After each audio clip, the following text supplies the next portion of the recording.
லோக்சபா தேர்தல் குறித்த வியூகங்களை வகுப்பதற்காக காங்கிரஸ் மற்றும் பாரதிய ஜனதா கட்சிகளின் உயர்மட்ட கூட்டங்கள் டெல்லியில் வெள்ளியன்று துவங்குகிறது. காங்கிரஸ் கமிட்டி கூட்டத்தில் அக்கட்சியின் பிரதமர் வேட்பாளராக ராகுல் அறிவிக்கப்படலாம் என்று எதிர்பார்க்கப்படுகிறது. காங்கிரஸ் கட்சியின் தேசிய குழு கூட்டம் டெல்லியில் வெள்ளியன்று துவங்குகிறது. வியாழனன்று காங்கிரஸ் செயற்குழு கூட்டத்தில் எடுக்கப்பட்ட முடிவுகள் குறித்தும் லோக்சபா தேர்தல் தொடர்பான வியூகங்கள் குறித்தும் வெள்ளியன்று நடக்கும் கூட்டத்தில் விவாதிக்கப்படுகிறது. இக்கூட்டத்தில் காங்கிரஸ் கட்சியின் பிரதமர் வேட்பாளராக ராகுல் அறிவிக்கப்படலாம் என்று எதிர்பார்க்கப்படுகிறது.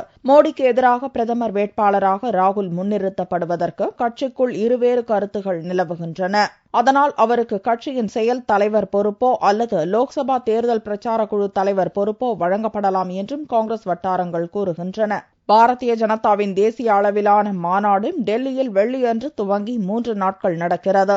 லோக்சபா தேர்தலுக்கான யுக்திகள் குறித்து மாநாட்டில் விவாதிக்கப்படுகிறது. மாநாட்டையொட்டி பாரதிய ஜனதாவின் தேசிய செயற்குழு மற்றும் பொதுக்குழு கூட்டம் 18, 19 தேதிகளில் நடக்கிறது. கட்சித் தலைவர் ராஜ்நாத் சிங், மூத்த தலைவர்கள் LK அத்வானி, சுஷ்மா ஸ்வராஜ், அருண் ஜேட்லி மற்றும் கட்சி எம்பிக்கள், MLAக்கள், மாவட்ட தலைவர்கள், பொதுச் செயலாளர்கள் என நாடு முழுவதிலுமிருந்து 10,000க்கும் அதிகமான பிரதிநிதிகள் தேசிய பொதுக்குழு கூட்டத்தில் பங்கேற்கின்றனர்.